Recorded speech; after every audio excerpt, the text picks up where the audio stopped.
தமிழர் கட்சியுடைய தம்பி தலைவர் வந்து புலி மாதிரி பாயணும் அப்படின்னு நீங்க பேசுறீங்க. இப்போ முதல்வர் ஸ்டாலின் என்ன சொல்றாருன்னா, திமுகவினர் வந்து ஒரே ஒரு டீ குடிச்சிட்டு திமுக காரன் வந்து ஏன் டீ குடிக்கணும்? அவங்கதான் வீரர் இருக்கு, வெறித்தனமா இருக்கான்.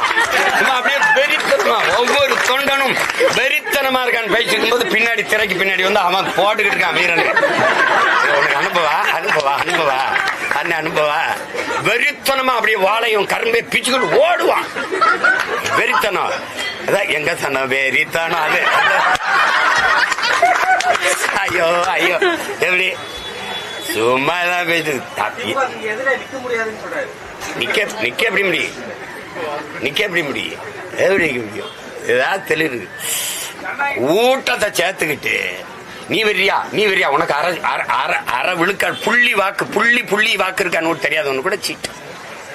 சரி வச்சுக்க, எதுக்கு நோட்டு? இதான் பெரிய இதுன்னு பெரிய இந்த பொங்கலப்ப இந்த 3000 ரூபாய் இதுக்கு 6800 கோடி இதுல இழக்கிறோம். ஏற்கனவே 10 லட்சம் கோடி கடன். இந்த 4.5 வருஷத்துல 4.5 லட்சம் கோடி வாங்கியிருக்கேன். இந்த 4.5 லட்சம் கோடியில இந்த நாட்டை உலகத்தின் தலை சிறந்த நாடா என்னால மாத்த முடியும்.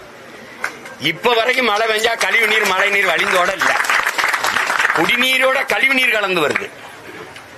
ஏன்னா கலப்புறாங்க. அது ஏற்றதாழ்வற்ற சமத்துவத்தை தண்ணியில உருவாக்குறாங்க.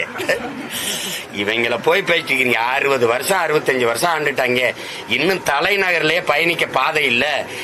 மழை நீரும் கழிவு நீரும் அழகா வெளியில போறதுக்கு தேங்காம போறதுக்கு ஒண்ணு இல்ல தம்பி. வெள்ளத்தை தேங்க வச்சு வெள்ள நிவாரணம் கொடுக்கறது தேர்தல் அரசியல். வெள்ளமே தேங்காது சாலையை போட்டு பராமரிச்சு கொண்டு போறது மக்கள் அரசியல். நான் இந்த அரசியல் இருக்கேன், அவங்க அந்த அரசியல் இருக்காங்க. நீங்க எந்த அரசியல நிக்க போறீங்க? அதான் இப்ப கேள்வி. புரியுதா?